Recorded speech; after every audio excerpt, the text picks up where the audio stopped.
힘들었던 거 많이 생각은 안 나는데 어, 그 중에 하나 생각나는 거는 이제 LA 와서 버스를 가끔 타면은 그동안 어, 돈을 안 받았잖아요. 어, 버스 요금을 안 받으니까 아무나 다 타는 거야. 이게 어, 좀 안 씻고 거지도 많이 타고 막 이러니까 어, 굉장히 이렇게 앉기도 좀 불편하고 그랬던 어, 어. 기억이 나요. 아, 팬데믹 기간 동안에 버스비를 안 받았어? 안 받았어요. 예. 받은 지 지금은 얼마 받고? 지금은 받아요. 예. 그랬구나. 버스를 안 타고 다녀가지고 나는 잘 몰랐어. 버스 탈 때는 어떻게 해야 돼? 카드가 있으면은 그 찍고 타면 되고 아니면은 그 카드를 사서 충전을 해가지고 찍어서 타야 되는데 어, 팬데믹 때는 그런 시스템 자체가 없이 그냥 뒷문으로 타고 내리는 식으로 해가지고 오케이. 많이 음, 그래 예 좀 그랬어요. 음. 근데 그러면 한 번 탈 때마다 그 카드로 찍으면 얼마 정도 나가? 어 모르겠어요. 저도 그냥 카드 그 먼슬리가 있어가지고 그걸 사용하니까 근데 가끔 예전보다 좀 오른 것 같기도 하고 뭐 한 1불, 2불 정도, 1불 50, 2불 뭐 이 정도 하는 것 같기도 하고. 1불 50에서 2불. 예. 어, 그렇구나. 버스비가 그 정도 되면 그것도 부담되는 사람들도 있겠다. 음, 예. 진짜 저소득층은 좀 어려울 수도 있겠구나. 그런 부분들도 있었네. 나눠줘서 고맙고요. 아, 네. 이승원 목사님. 네, 저는 어, 한국 교회가 음, 너무 이렇게 집중 공격을 받는 게 참 마음이 음, 아팠습니다. 음, 그래서 뭐 개인적인 불편함도 많았는데 너무 심하게 이렇게 공격을 많이 당하고, 물론 잘못한 것도 많이 있지만 음, 이렇게 집중 사격을 당하는 걸 보면서 음, 너무너무 마음이 아팠습니다. 그 목사님 몇 음, 분 말씀하신 대로 성도들이 많이 떠난 것도 그렇고, 음, 이렇게 처음 의도적으로 교회가 이렇게 공격받는 모습이 참 마음이 아팠습니다. 그래서 이런 음, 환경들을 이용해서 교회를 핍박하는 그런 음, 모습들이 참 마음이 아팠고, 음, 그리고 교회 그 팬데믹 이후에 그 절망적인 그 얘기들, 교회에 대한 음, 아주 아주 절망적인 얘기들이 너무 많아가지고 그걸 음, 듣는 게 너무 힘들었습니다. 음, 그래서 소망을 붙잡는 게 어, 음, 음, 힘들었습니다. 좋습니다. 이상입니다. 네. 감사합니다.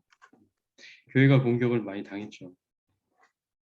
이루 말할 수 없이 많이 당했죠. 교회가. 마음이 아픈 일이죠. 네. 나눠주셔서 고맙고요. 우리 남사모도.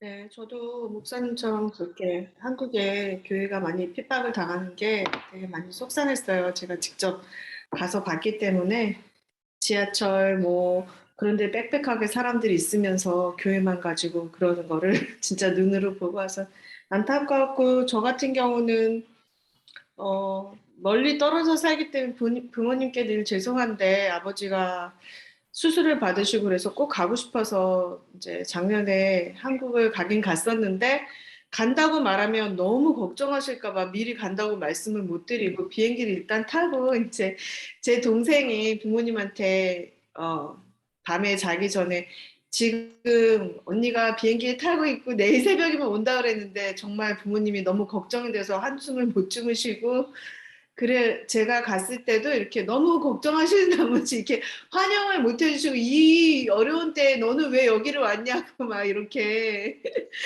음, 어, 음, 그렇게 하고 이제 뭐, 다행히 집에서 자가격리했지만 자꾸 이제 사람들이 와서 이렇게 감시를 한다고 그러고 확인을 한다고 하니까 아버지가 막 우리끼리는 다 괜찮지만 누가 문 똑똑 두드리면은 마스크를 쓰고 이렇게 너는 구석에 가 있고 막 이렇게 동선을 주시고 막 그래서 좀 웃기기도 하고 그런데 정말 예, 가족을 그렇게 만나는 게 참 어렵고 그것을 뚫고 저는 가긴 갔었지만 그런 게 참 멀어도 갈 수 있는 곳이라고 생각을 하는데 그렇게 완전히 각자의 나라에서 고립되는 것 같은 그런 게 굉장히 마음이 음. 편치가 않고 힘들더라고요. 예, 맞아요. 예. 이 가족들끼리도 조심해야 되고 그래야 되는 상황이 참 안타깝죠. 네, 나와주셔서 고맙습니다. 오하련 전사님. 예, 저도 비슷해요.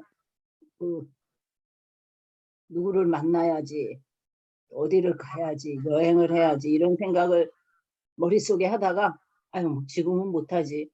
아유, 할 수가 없겠네 한 것이 벌써 2년이 넘었잖아요. 그래서 네. 이제 어느 정도 그 분위기에 적응이 됐어요 지금. 음, 그랬는데 이제 풀린다니까 또 음, 이제 풀리는 분위기에 서서히 적응을 할 것 같아요. 그래서 너무 잘 됐어요. 근데 네, 네. 감사합니다. 요즘에 속상한 건 우크라이나 때문에 너무 속상해서 음, 잠이 안 와요. 이상입니다. 네, 감사합니다. 나눠주셔서. 자, 우리 기도하고 시작하겠습니다. 하나님 감사합니다. 레위기서의 말씀을 가지고 우리가 서로 나눌 수 있도록 은혜 주시고 축복해 주시니 감사를 드립니다. 레위기서의 말씀, 특별히 우리가 어떻게 하나님 앞에 나아가야 할 것이냐, 어떻게 하나님께 예배를 드려야 할 것이냐, 이 부분에 대해서 하나님 가르쳐 주신 제사를 통하여 중요한 교훈을, 영적 진리를 얻을 수 있는 시간이 될 수 있도록 이 시간 인도하여 주시옵시고, 우리가 하나님 앞에 예배드리며 하나님이 기뻐하시는 예배를 드릴 뿐만 아니라 하나님의 은혜와 축복을 풍성하게 받아 누릴 수 있는 저희들의 예배가 될 수 있도록 은혜를 베풀어 주시옵소서. 하나님과의 관계와 교제가 될 수 있도록 은혜를 베풀어 주시옵소서. 감사드리옵고 예수 그리스도의 이름으로 기도드리옵나이다. 아멘. 네. 자, 우리 레위기서의 말씀을 이제 보게 될 텐데 1장서부터 4장까지의 말씀, 4장 앞부분, 전반 부분까지 우리가 같이 나눌 수 있었으면 좋겠습니다. 레위기 1장 1절에서 17절까지 번제에 대해서 이야기를 하고 있는데 여호와께 향기로운 예배 번제를 같이 나누기를 원합니다. 제가 1장에서부터 이 5가지 제사에 대해서 여러분들과 작년 초반에 연초에 제가 여러분들과 같이 나눴어요. 그래서 어떻게 예배를 드려야 될 것이냐, 예배가 굉장히 중요한 이슈가 되었었을 때 제가 5가지 제사를 가지고 하나님 앞에 드리는 예배는 어떤 예배여야 되는가 같이 나눈 적이 있었는데, 그래서 작년 초반에 제가 드렸던 그 말씀들 생각하시면서 같이 보시면 좋을 것 같습니다. 우리가 어떻게 예배를 드려야 되느냐? 이 레위기서의 말씀은 이스라엘 백성들의 애굽에서 나와가지고 이제 광야를 지나서 시내산까지 도착을 해서 시내산에서 약 1년간 거하게 되는데 거의 1년 가까이 거하게 되는데 그때 하나님께서 모세를 통해서 주신 말씀이 이제 레위기서의 말씀이거든요. 그래서 이 레위기서의 말씀에서 우리가 집중적으로 이제 생각해야 할 부분이 어떻게 하나님께 예배를 드려야 할 것이냐, 또 어떻게 하나님과 동행해야 할 것이냐, 이제 이 2가지 부분이거든요. 그래서 레위기서는 이제 이스라엘 백성들 가운데 구름 기둥과 불 기둥으로 임재하시고 그리고 그 이스라엘 백성들을 이끌어 가시는 예수 그 하나님과 함께 이제 거하게 되는 이제 삶을 살게 됩니다. 출애굽기의 맨 마지막에 보면은 하나님께서 성막을 지으라는 명령을 주시고 성막에 관련된 여러 가지 규정들을 주시고 레위기서의 맨 마지막 부분에 성막을 짓고 또 하나님 앞에 봉헌 예배를 드렸을 때 하나님의 충만한 임재가 하나님의 영광이 구름같이 이제 성막 위에 임하는 그런 내용으로 이제 출애굽기가 마무리가 되거든요.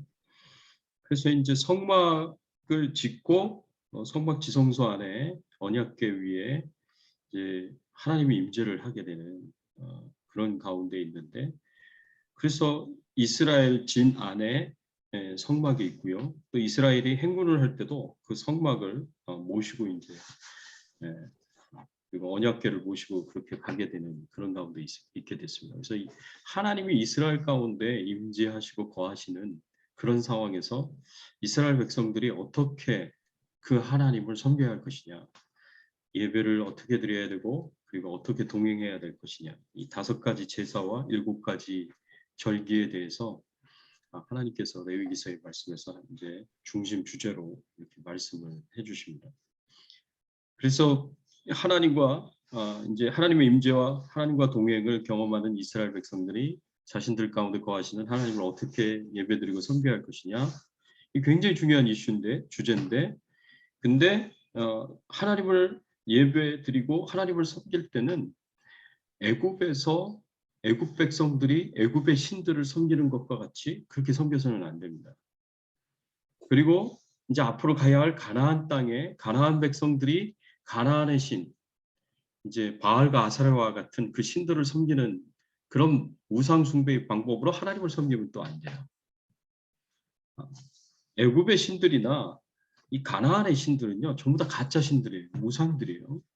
그냥 나무로 만든 신들이고 그렇습니다. 그렇기 때문에 다 가짜 신들이지만 하나님은 살아계신 하나님이죠.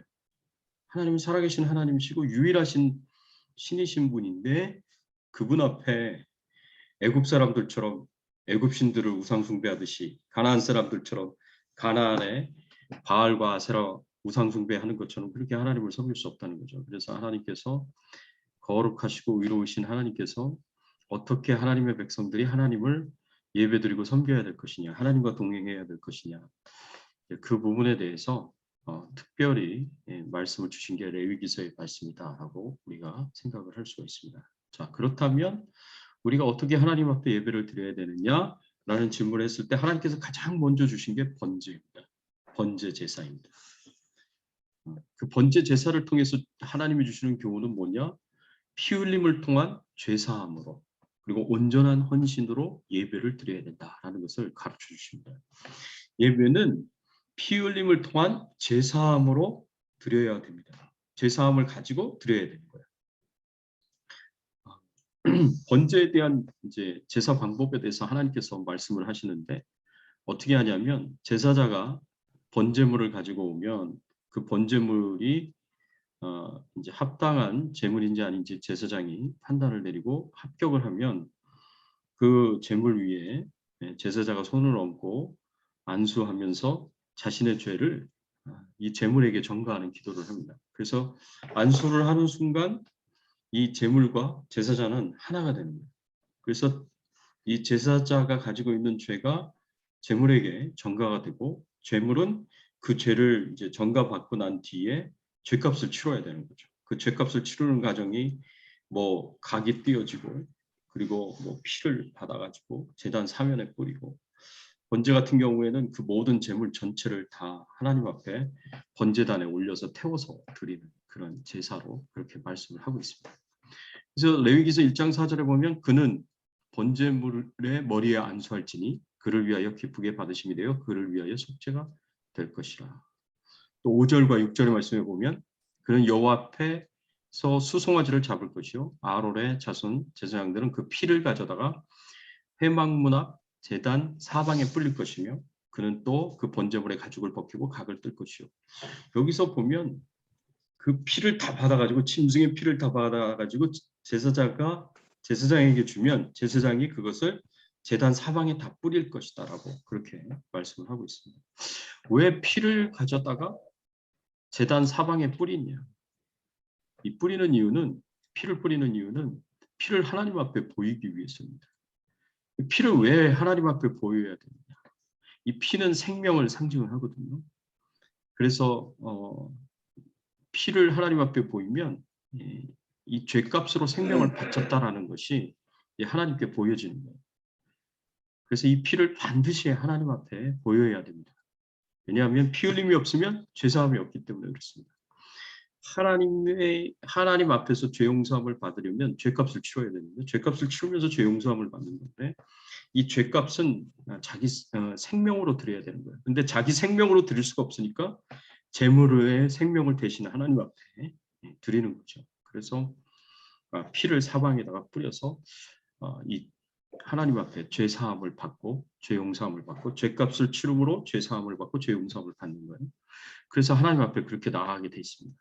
그래서 번제 제사는 피 흘림을 통한 하나님의 죄 용서함을 받고 하나님 앞에 나아가는 것이 바로 번제다라는 것을 우리가 생각을 해볼 수가 있고요. 또 번제의 두 번째 중요한 영적인 교훈은 우리 스스로를 하나님 앞에 온전한 헌신으로 드려야 된다는 것을 여기서 이야기해주고 있어요.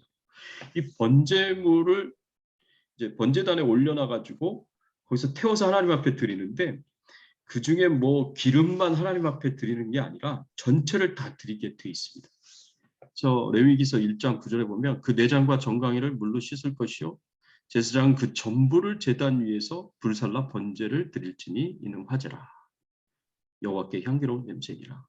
그 전부를 제사장은 그 전부를 제단 위에서 불살라 번제로 드려야 된다는 거죠. 그래서 뭐 제사장을 위해서나 뭐 제사자를 위해서 따로 이렇게 띄는 게 없어요. 전부를 하나님 앞에 드리는 것이 번제입니다. 이 말씀은 온전한 헌신을 하나님 앞에 우리가 드려야 된다. 하나님 앞에 나아가 예배를 드릴 때 우리가 하나님 앞에 온전한 헌신을 결심하고 작정하고 그리고 그렇게 하나님 앞에 우리의 모든 것을 다 드릴 수 있어야 된다라고 성경은 우리에게 가르쳐 주는 거죠. 온전한 헌신은 하나님이 나의 주인이 되시고 나의 왕이시라는 것을 인정하고 내 모든 것이 하나님의 소유라는 것을 인정하고 하나님이 원하시는 것이라면 하나님이 기뻐하시는 것이라면 하나님의 뜻이라면 무엇이든지 내가 다 하겠다라는 결심과 그리고 헌신을 의미합니다. 그렇기 때문에 아브라함은 하나님께서 그 아들 이삭을 모리아 땅 한 산으로 데려가서 번제로 드리라고 했을 때 아브라함은 자기 아들 이삭을 가장 소중한 아들, 그 무엇과도 바꿀 수 없는 100세에 낳은 아들을 하나님 앞에 번제로 드리려고 했습니다. 하나님이 원하시면 얼마든지 나의 가장 소중한 것도 드릴 수 있다라고 그렇게 표현을 한 거죠. 다니엘은 자기가 하나님 앞에 엎드려 기도하면 사자굴에 들어가서 죽임을 당하게 될 것이다라는 것을 알면서도 불구하고 예루살렘을 향하여 창을 열고 하루에 3번씩 엎드려 절하면서 기도했습니다. 다니엘의 세 친구는 왕이 세운 신상에게 절하지 않으면 극렬히 타는 붉은 불에 던져져서 죽임을 당할 것이라는 것을 알면서도 불구하고 왕의 신상에게 절하기를 우상 숭배하기를 거절했습니다. 끝까지 하나님에 대한 믿음과 충성을 지켰습니다. 여러분 이렇게 다니엘의 세 친구가 뭐 사자굴에 들어가고 뭐 풀무불에 들어가고 이 자기 생명만 내놓은 게 아니거든요. 왕의 명령에 불복을 했으면 이거는 이제 자기 생명만 내놓는 게 아니라 자기가 가지고 있는 재산 다 몰수당할 수 있고 자기 가족들까지 다 피해를 입을 수 있는 그런 상황인 거예요. 내 모든 쌓은 재산이 다 빼앗기고 그리고 내 생명까지 빼앗기고 내 가족들까지 피해를 입는 그런 상황 속에서 또 내가 하나님이 원하시는 것을 내가 드릴 수 있느냐 하나님께. 근데 다니엘의 세 친구는 기꺼이 하나님 앞에 그것을 다 드렸다는 거죠. 자기 생명만 드린 게 아니에요. 예수님은 사람들에게 붙잡혀서 책짓질 당하고 십자가에 못 박혀 죽임을 당하실 것이라는 것을 뻔히 아시면서도 불구하고 끝까지 십자가의 길을 걸어가셨습니다. 사도 바울도 복음을 전하면 당연히 사람들에게 붙잡혀서 핍박을 당하고 고난을 당하고 감옥에 갇힐 수 있다는 것을 알면서도 불구하고 수없이 매를 맞고 얻어 터지고 매질당하고 감옥에 갇히고 심지어는 이제 도끼에 목이 잘려서 죽음을 당하는 그런 상황이 온다고 하더라도 기꺼이 주님을 위해서 자신의 모든 것을 다 드릴 수 있었습니다. 그게 번제예요. 그게 번제. 내 모든 것을 하나님께 드릴 수 있는 헌신을 하겠다는 우리가 하나님 앞에 나아가서 예배를 드릴 때에는 이렇게 하나님의 죄 용서함을 가지고 하나님 앞에 나아가 예배를 드려야 되고 하나님이 원하시면 하나님이 기뻐하시면 내 모든 것을 다 기쁨으로 헌신하고 드릴 수 있는 그런 마음으로 하나님 앞에 나아가 예배를 드려야 되는 것이 번제가 주는 교훈이다라고 우리가 생각할 수가 있습니다. 두 번째, 소제, 철저하게 자신을 죽이는 희생의 예배. 소제는 어떤 사람이 드리는 제사냐? 가난한 자가 드리는 제사입니다. 소제는 곡식을 빻아서 고운 가루로 만들어서 그렇게 이제 하나님 앞에 드리는 건데 그 곡식의 양이 어느 정도 되냐면 2리터 되는 이제 콜라 페트병 그 안에 곡식을 가득 담아서 드린다라고 생각을 하면 됩니다. 소나 양이나 염소나 집비둘기 또 산비둘기 이런 이제 동물을 가지고 하나님 앞에 나아가 제사를 드릴 수 없을 정도로 가난한 사람들. 가난한 사람들이 드리는 제물이 있는 제사는 희생이 있는 제사는 이제 집비둘기나 산비둘기인데 그것도 안 되는 사람들. 그런 사람들은 이제 농사를 지어서 이제 자신이 거둔 곡식들 중에 지극히 일부분을 하나님 앞에 이제 예물로 드리는 겁니다. 근데 예물로 드려서 이런 것을 보면 소제는 하나님 앞에 예배를 드리는 자는 하나님이 기쁘게 받으시는 그 예배를 드리는 자는 부자든 가난한 자든 상관없이 하나님은 다 공평하게 차별 없이 하나님께서는 예배를 다 드릴 수 있도록 그렇게 기회를 주셨고 그렇게 그 예배를 기쁘게 다 받아주셨어요. 부자가 소로 비싼 소로 예물을 드린다고 해서 하나님이 특별히 더 사랑하는 것도 아니고 특별히 더 기뻐하시는 것도 아닙니다. 정말 가난한 자가 조금의 이제 곡식 가루를 가지고 하나님 앞에 나아가서 예배를 드려도 하나님께서 그거 기쁘게 받으시는 분이세요. 그래서 차별 없이 부자나 가난한 자의 차별 없이 하나님께서 예배를 받으신다라고 우리가 말씀을 통해서 생각을 해볼 수가 있고요. 또 이 소제는 자기 자신을 철저하게 죽이는 희생으로 하나님 앞에 드리는 것, 제사입니다. 곡식을 그냥 곡식 나달 그대로 하나님 앞에 드릴 수도 있는데 하나님께서는 나달 그대로 하나님께 드리라고 말씀하시지 않으시고요. 그걸 꼭 빻아서 고운 가루를 만들어 가지고 드려야 된다고 그렇게 말씀을 하십니다. 여기 한번 보세요. 레위기 2장 2절, 2장 1절. 누구든지 소제의 예물을 여호와께 드리려거든 고운 가루로 예물을 삼아 그 위에 기름을 붓고 또 그 위에 유향을 놓아 그랬습니다. 또 레위기서 2장 2절에 보면 아론의 자손 제사장들에게로 가져갈 것이요 제사장은 그 고운 가루 한 움큼과 기름과 모든 유향을 가져다가 기념물로 제단 위에 불사를 지니 이는 화제라 여호와께 향기로운 냄새니라. 그냥 곡식 나달로 하나님 앞에 드리라고 말씀 안 하시고 고운 가루로 만들어서 드리라고 말씀하셨어요. 여기서 이제 우리에게 주는 중요한 영적 교훈은 철저하게 자기 자신을 부숴서 깨뜨려서 고운 가루로 만들어서 하나님 앞에 희생으로 드리는 예배를 우리가 드려야 된다. 우리가 하나님 앞에 나아갈 때는 내 인간적인 것 다 부숴뜨려서 가루로 만들어져서 그리고 하나님 앞에 나아가야 됩니다.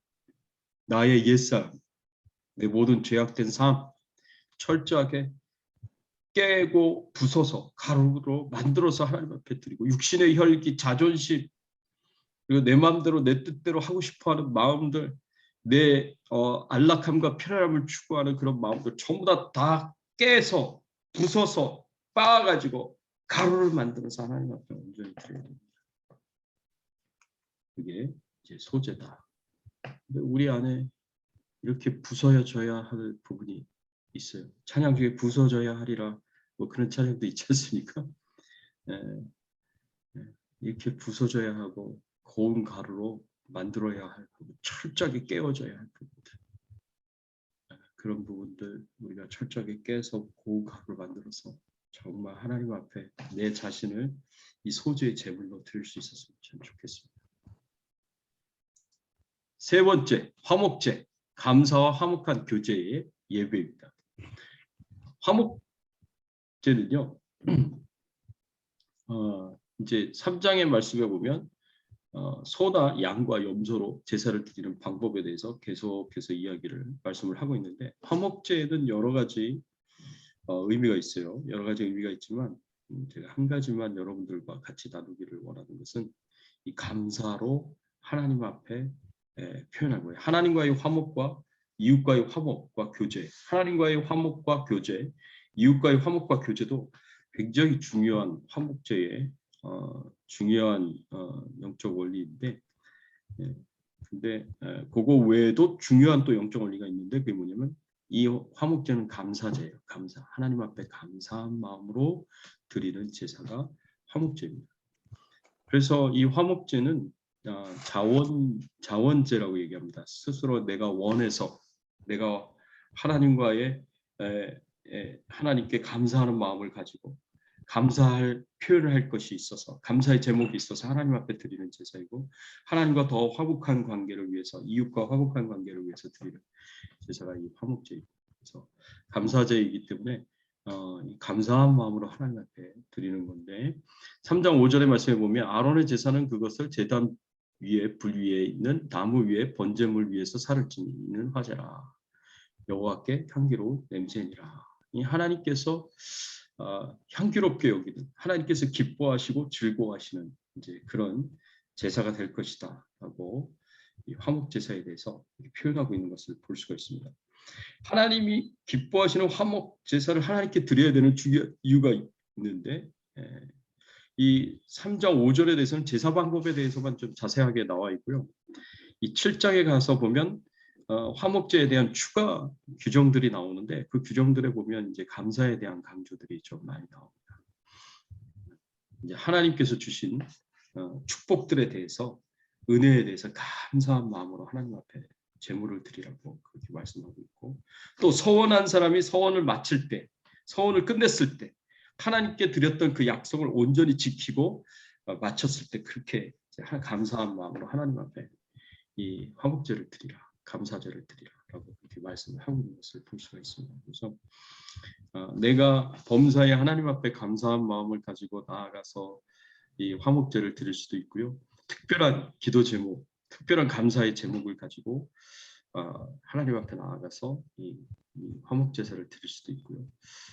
아까 말씀드렸던 것처럼 서원을 완성하고 다 마치고 그렇게 하나님 앞에 감사한 마음, 서원을 끝까지 지킬 수 있도록 인도해 주시고 서원을 마칠 수 있도록 도와주신 하나님의 은혜에 감사한 마음으로 이 화목 제사를 하나님 앞에 드릴 수 있습니다.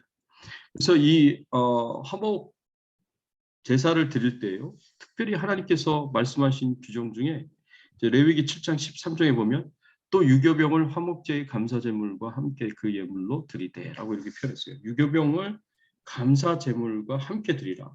이 유교병이 있고 무교병이 있는데, 유교병과 무교병의 가장 큰 차이는 누룩이 있는 것과 누룩이 없는 거예요. 유교병은 누룩이 있는 거예요. 근데 성경 전체를 이렇게 쭉 보면은 하나님께서 이 누룩을 이제 주로 넣지 말라, 그렇게 많이 말씀을 하시거든요. 왜냐하면 누룩이 이제 죄와 타락과 부패를 상징을 하기 때문에 이제 그런 것들을 제하여서 깨끗하게 이제 하나님께 드리라, 그렇게 주로 말씀을 하시는데, 이 감사제물, 이 화목제물에 대해서는 이 유교병을 같이 함께 예물로 드리라, 태워서 드리라는 거죠. 태워서 드리라는 그런 의미인데, 왜 누룩이 있는 떡을 같이 드리라고 말씀을 하셨을까? 그 이유는 이 누룩이 가지고 있는 특징 때문에 그래요. 누룩은 부풀려서 크게 만들거든요. 오늘날로 이야기하면 그 뭡니까? 무슨 가루라고 얘기할 수 있습니까? 빵가루인데? 이스트 맞나요? 네? 효소. 이렇게 부풀려서 크게 만드는 거. 감사제물 위에 유교병을 같이 태워서 드리라는 것은 하나님께 드리는 감사를 더욱 크게 해서, 더욱 풍성하게 해서 하나님 앞에 드리라, 그런 영적인 의미로 우리가 이해하고 받아들일 수가 있습니다. 하나님께 우리가 고백하고 표현하는 그 감사는 크면 클수록 좋잖아요. 그게 더 하나님께 더 기쁨이 되고 즐거움을 드릴 수가 있죠. 우리가 하나님께 감사를 표현할 때 더 크게 또 풍성하게 이렇게 잘 드릴 수 있었으면 좋겠습니다. 하나님의 은혜는 감사가 넘치는 곳에 더욱 넘칩니다. 많은 은혜를 우리가 입기를 원한다면 정말 우리 삶 속에서 이 감사를 더욱 크게 하고 풍성하게 할 수 있었으면 참 좋겠습니다. 감사의 크기에 비례해서 하나님께서 크게 더 기뻐하시고 은혜와 축복들을 더 크게 베풀어 줄 수 있었으면 참 좋겠습니다. 네, 마지막 네 번째 속죄제, 회개와 용서의 제사. 하나님의 백성들이 하나님 앞에 예배를 드리러 나아가야 되는데 예배를 드리러 나아가기 전에 먼저 하나님 앞에 회개하고 죄 용서를 받아야 된다라는 것을 이 속죄 제사에서 또 속건 제사에서 우리에게 가르쳐 줍니다. 앞에서 번제에서도 말씀을 드렸다시피 반드시 피 흘림을 통한 죄 사함을 받고 하나님 앞에 나가야 되거든요. 번제에서 그 제물의 피를 다 받아가지고 제사장이 제단 뿔에다가 다 바른다고 말씀을 드렸지 않습니까? 피 흘림이 있는 죄 사함이 꼭 있어야 돼요. 그래서 범죄한 자가 하나님 앞에 그냥 나가서 예배 드릴 수가 없습니다. 특별히 이제 하나님 앞에 죄를 지은 것에 대해서 회개를 하고 그리고 하나님의 죄 용서함을 받고 그렇게 예배를 드려야 된다는 것을 우리에게 가르쳐주고 있습니다. 그래서 레위기서 4장 2절 이스라엘 자손에게 말하여 이르되 누구든지 여호와의 계명 중에 하나라도 그릇 범하였으되 만일 기름 부음을 받은 제사장이 범죄하여 백성의 허물이 되었으면 그가 범한 죄로 말미암아 흠없는 수송아지로 속죄 제물을 삼아 여호와께 드릴지니. 하나님 앞에 이제 속죄 제사를 드려야 할 사람은 누구냐?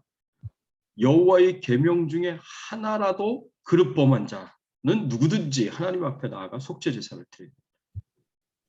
이 그릇 범하는 자라는 이 표현이 있습니다. 이 그릇 범하는 자는 의도적으로 죄를 짓는 것이 아니라 이제 죄인 줄도 모르고 부주의로 실수로 죄를 짓는 것을 의미해요.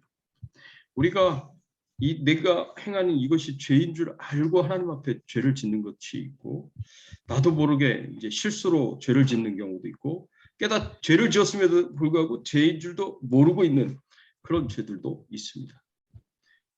여기서 그릇 범하였다는 것은 내가 의도적으로 죄를 지은 것을 의미하지 않고 내가 실수로 잘못한 것, 알지도 못하고 죄를 지은 것들, 이런 거 부주의해서 죄를 지은 것들, 죄의 질이 상당히 나쁘지 않은 죄의 질이 조금 더 가벼운 그런 죄에 대해서 여기서 말씀을 하고 있습니다. 그런 죄에 대해서는 이 속죄죄로 나아가서 하나님 앞에 용서함을 받으라, 회개하고 용서함을 받으라라고 말씀하십니다. 그러면 고의적으로 짓는 죄는 어떻게 하냐? 의도적으로 짓는 죄. 성경에서는 고의적으로 짓고 의도적으로 짓는 악한 죄에 대해서 제사를 통해서 하나님 앞에 용서받을 수 있는 방법을 가르쳐 주시지 않아요. 제사가 없어요.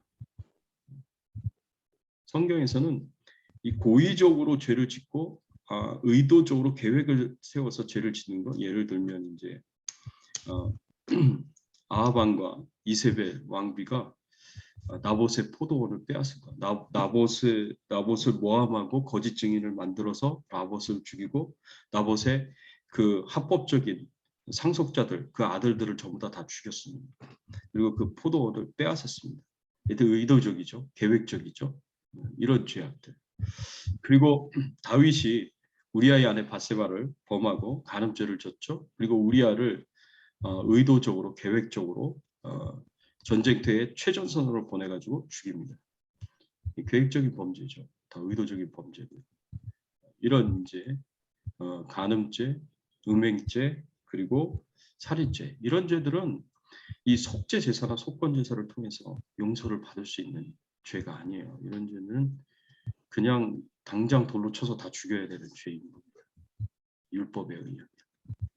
그런데 이런 죄가 용서받을 수 있는 기회가 있다면 하나님 앞에 진짜 애통하는 마음으로 가슴을 찢으며 옷을 찢으면서 철저하게 회개하는 마음으로 눈물로 애통해하면서 자신의 죄를 회개하고 하나님 앞에 용서를 간구를 했을 때 하나님의 마음이 감동을 받으며 용서를 해줄 수 있습니다. 용서를 해준다고 하더라도 그 죄가 연기가 되거나 아하방과 이세벨 같은 경우에는 아하방에게 내려야 할 그 죄값을 하나님께서 아하방 때는 내리지 않겠다. 아하방이 철저하게 회개했거든요. 그 아들 때에 내리겠다라고 그렇게 말씀하셨어요. 그래서 연기를 하세요.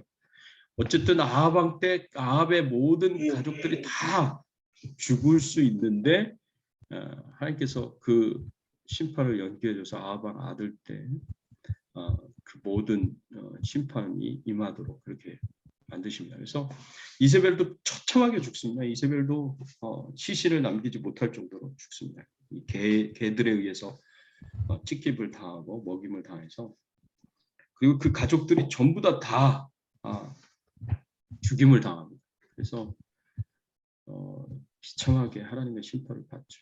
다윗도 우리아의 아내 바세바에게 음행죄를 짓고 그 다음에 우리아를 살인하는 그 계획적인 살인을 하고 난 뒤에 다윗의 인생은 그 후반기의 인생은 완전히 내리막길입니다.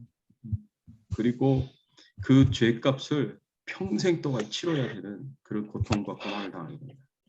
하나님이 용서해 주셨다고 하더라도 죄값을 치러야 했었던 정말 그것 때문에 지옥 가지는 않지만 그러나 죄값은 치러야 되는 그런 참 고통스럽고 그런 괴로운 비참한 삶을 살아야 됐다는 거죠.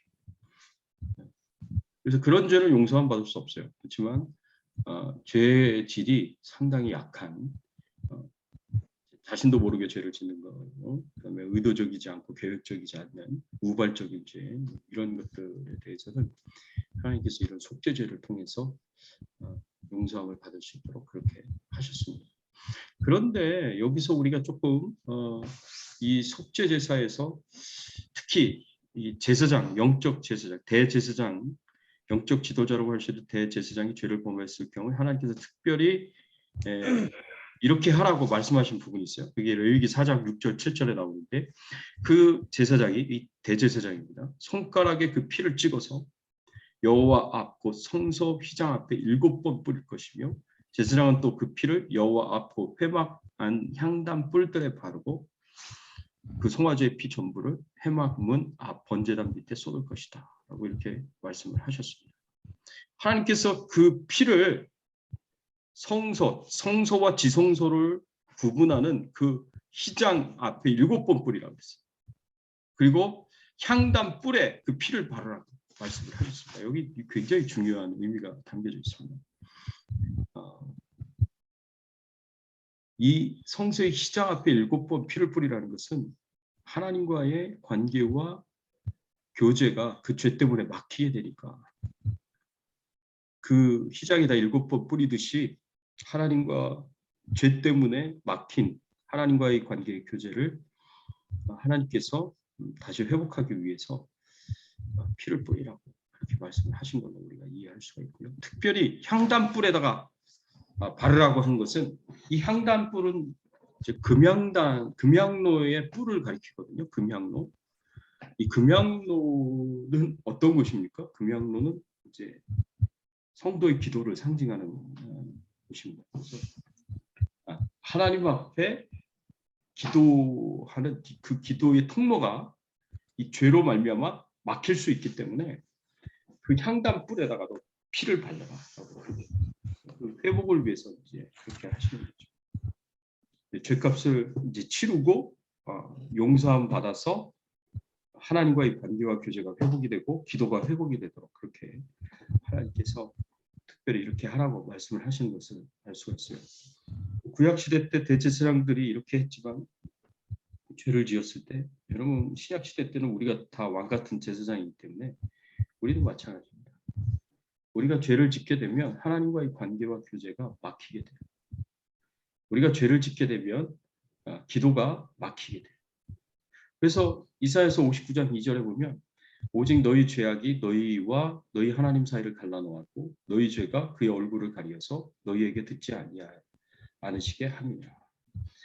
죄악이 하나님과 하나님 백성들 사이를 갈라놓았다고 했어요. 그 죄 때문에 하나님께서 얼굴을 가리워서 백성들의 기도를 듣지 않겠다고 말씀하십니다. 미가서 3장 4절에도 마찬가지.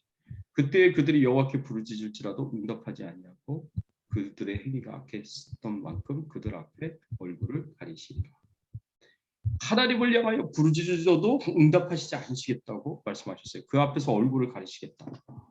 외면하시겠다는 말씀이죠. 그래서 이 말씀들을 보면 죄가 하나님과의 교제를 가로막을 수 있고, 죄가 우리의 기도를 가로막을 수 있고, 죄가 하나님의 은총과 축복의 통로를 가로막을 수 있다는 것을 우리가 기억하면서 철저하게 하나님 앞에 회개하는, 그래서 하나님 앞에 용서함을 받는 신앙의 삶을 살아야 됩니다. 그래서 그래야 하나님과의 교제가 회복이 됩니다. 기도가 회복이 되고, 그리고 하나님의 은혜와 축복이 회복이 되는 거예요. 내가 예배를 드려도 은혜를 받지 못한다. 내가 기도를 해도 하나님과의 교통이 이루어지지 않는다. 그러면 가장 먼저 여러분들이 생각해야 될 게 나한테 회개할 죄가 있지 않는가 돌아보셔야 됩니다. 그리고 철저하게 회개하셔야 돼요. 내 죄악들에 대해서. 그 죄악이 하나님과의 모든 교통의 통로를 가로막고 있고, 그 죄악이 하나님의 축복과 은혜의 통로도 가로막고 있다는 것을 기억하고 철저하게 회개하셔야 됩니다. 그래야 우리가 하나님 앞에 온전히 나아가서 참된 하나님 기뻐하시는 예배를 드릴 수도 있고, 하나님과 교통과 교제의 신앙의 삶을 잘 살 수가 있습니다. 혹시 질문 있으시면 지금 하시죠.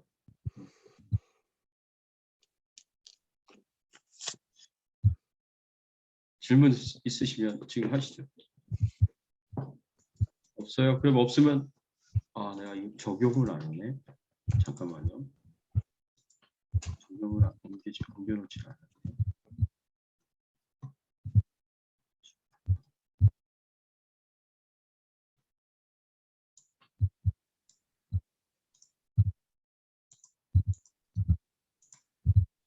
잠깐만요.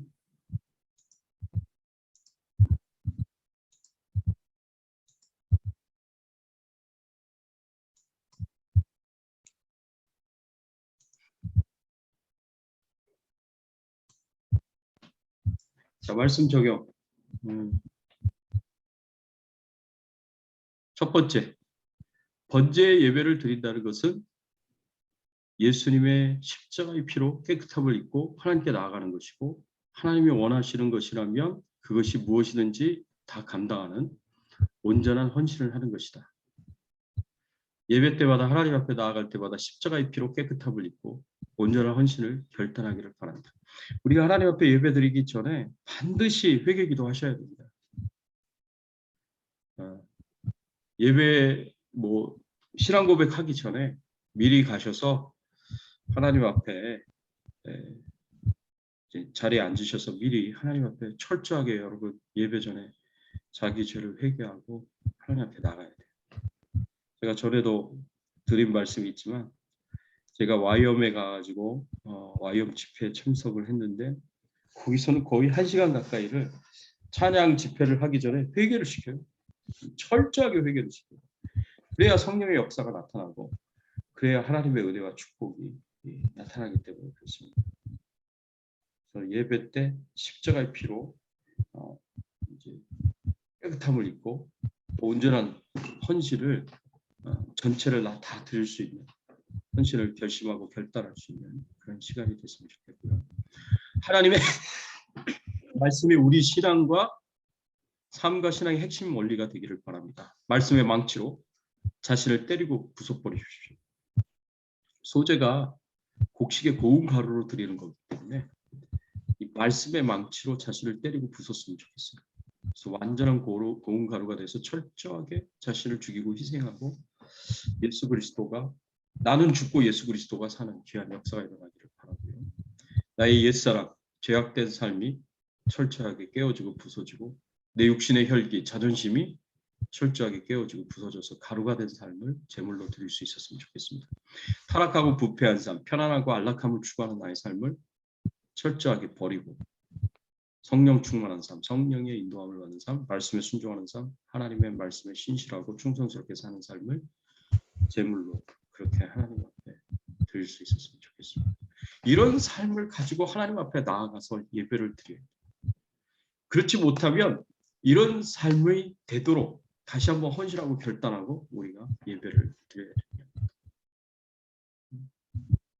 세 번째, 우리가 하나님께 예배를 드릴 때마다 반드시 하나님이 우리에게 베풀어 주신 모든 은혜를 기억하며 감사해야 합니다.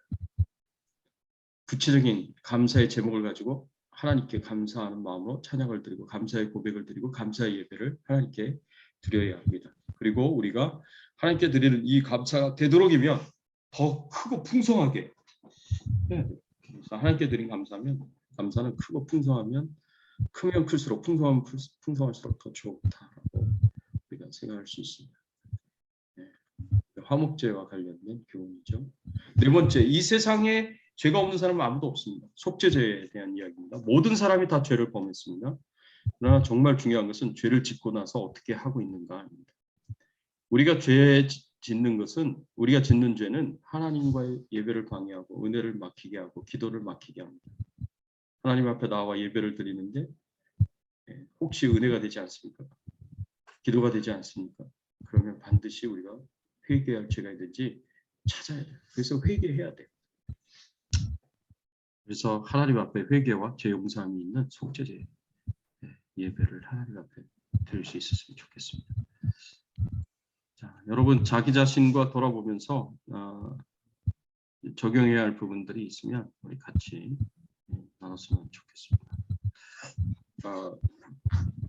저는 뭐 다 저에게 해당이 되는 내용들이지만 2번도 소재 철저하게 제 자신을 부서뜨려서 하나님 앞에 정말 낮아지고 제 자신을 완전히 죽이고 제 안에 예수 그리스도만 살아갈 수 있도록 부서지는 고운 가루가 되는 그런 삶을 살고 그런 신앙을 가지고 하나님 앞에 나아가 예배드리고 하나님을 기쁘시게 했으면 좋겠다라는 생각을 제 안에 있는 교만한 마음도 또 때로는 이제 잘 표현은 안 하지만 제 안에 있는 혈기도 또 자존심도 이렇게 철저하게 깨어지고 부서졌으면 좋겠습니다. 그런 생각이 들고요. 또 특별히 요새는 또 감사를 좀 더 많이 했으면 좋겠다는 생각이 듭니다. 하나님이 베푸시는 은혜가 크기 때문에 감사할 것도 굉장히 많은데 너무 감사가 부족하지 않은가 제 고백이 하나님 감사합니다. 회개도 많이 하고 구하는 기도도 많이 하지만 이 감사의 기도도 참 많이 해서 하나님께 감사를 드려야겠다. 말씀을 보면서 그런 생각을 해보게 됐습니다. 우리 다른 분들도 우리 같이 나눠주시죠. 우리 이승원 목사님. 네, 저는 이제 3번 감사에 대한 부분에 대해서 다시 한번 생각하게 됐습니다. 그래서 감사가 참 저도 많이 줄었다는 생각을 많이 했고, 그래서 제가 훈련하고 싶은 부분은 좀 작은 것에 감사하는 삶을 살고 싶다라는 생각을 요즘 많이 합니다. 네. 그래서 이제 감사의 감각이 많이 죽었구나. 네. 그래서 작은 일에 좀 이렇게 감사를 이렇게 느낄 수 있는 그런 감각을 키워야 되겠다. 너무 무뎌졌다는 생각이 많이 들었습니다. 네. 그래서 아주 작은 것들, 거기에 좀 풍성한 감사를 느끼는 훈련을 하기로 또 결심을 해봤습니다. 네, 감사합니다. 다뤄주셔서 고맙습니다.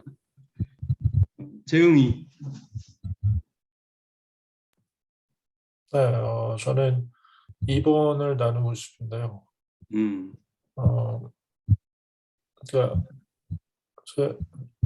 어느 순간부터 이게 살아오면서 이렇게 그렇게 굳어지면 안 되는데 이렇게 뭐 습관적으로라든지 이게 잘못 굳어진 게 너무 많은 것 같아요. 그래서 그런 부분 때문에 결국에 힘들어지고 또 결국에 뭐 이렇게 열매도 많이 없는 삶을 살게 되는 것 같고 그런 부분이 생기는 것 같아서 예, 좀 이렇게 많이 부술 수 있는 거는 많이 부숴야 되는데 아까도 말씀하신 것 같이 혈기나 자존심 이런 거는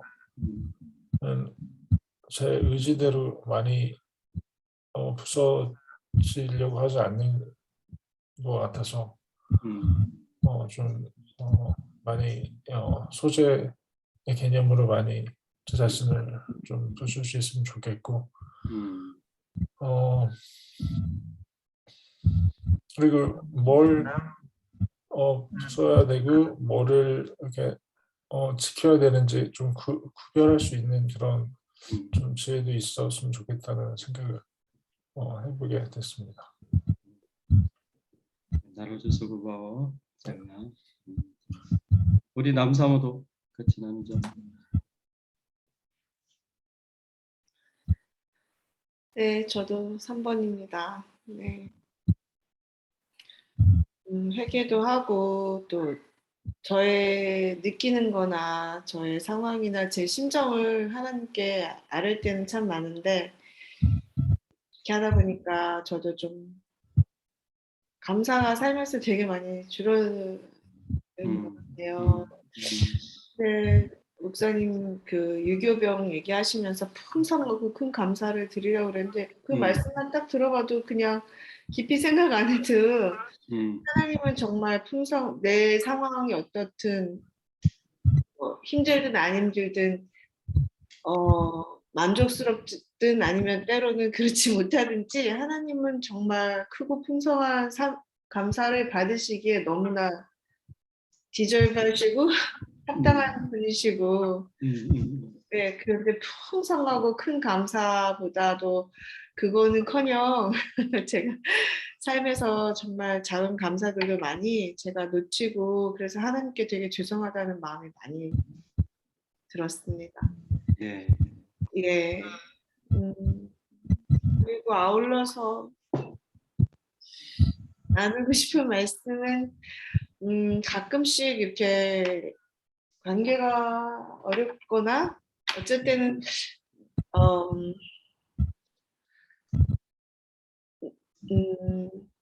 나를 좀 더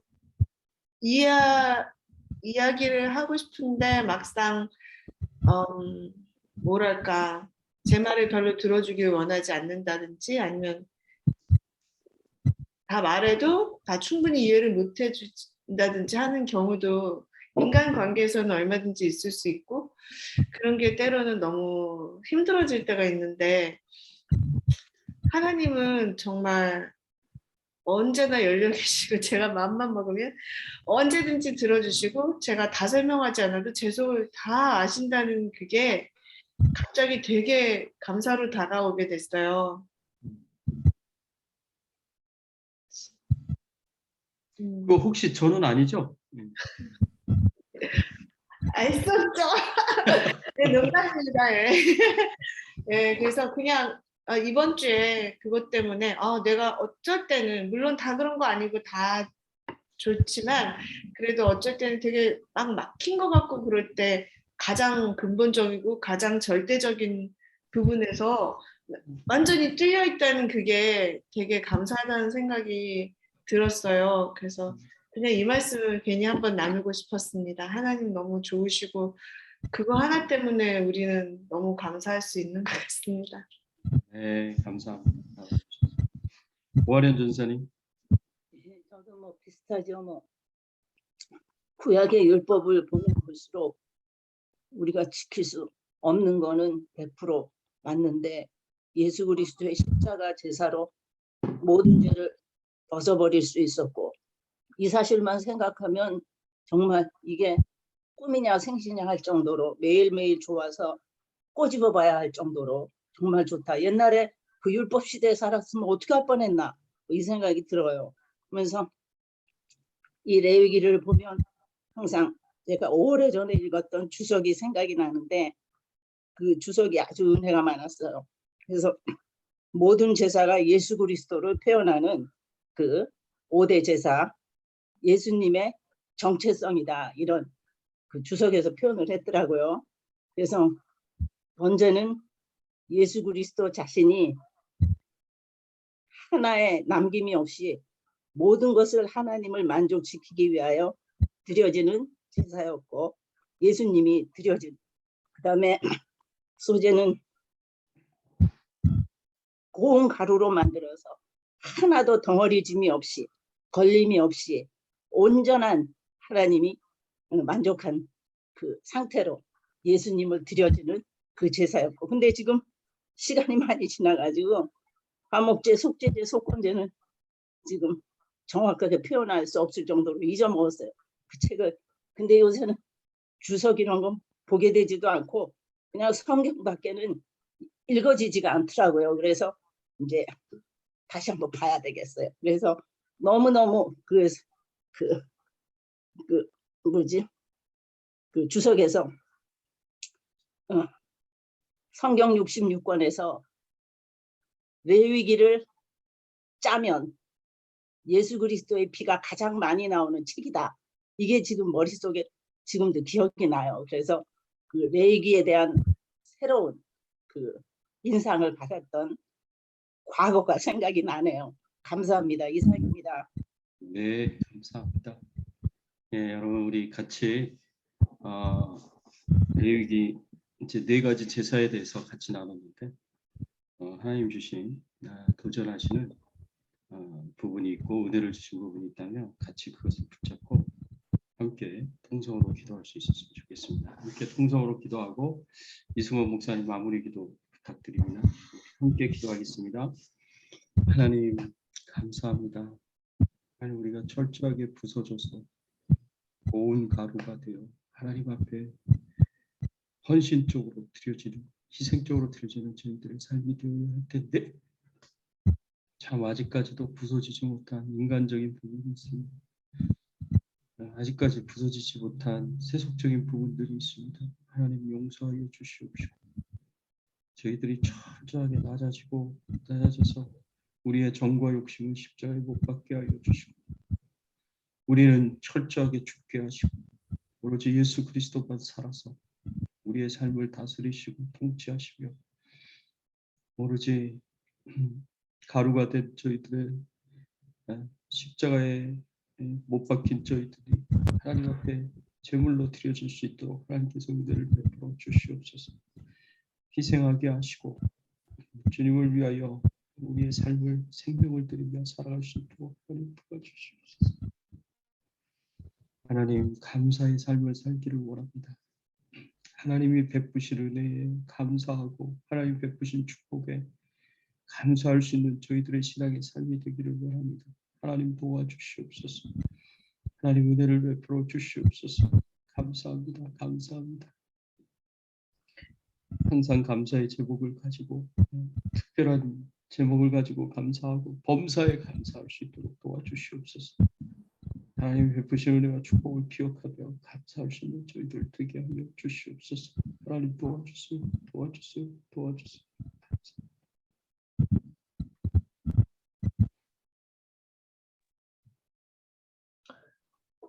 사랑의 하나님 아버지 감사합니다. 이렇게 말씀을 배우고 또 함께 나눌 수 있는 귀한 시간을 주셔서 감사드립니다. 아멘. 특별히 제사를 통해서 예수님을 보여주시고 또 우리가 어떻게 주님께로 나아갈 수 있는지 자세하게 우리에게 안내해 주시니 감사를 드립니다. 하나님, 우리가 죄에 더 예민해지기를 원합니다.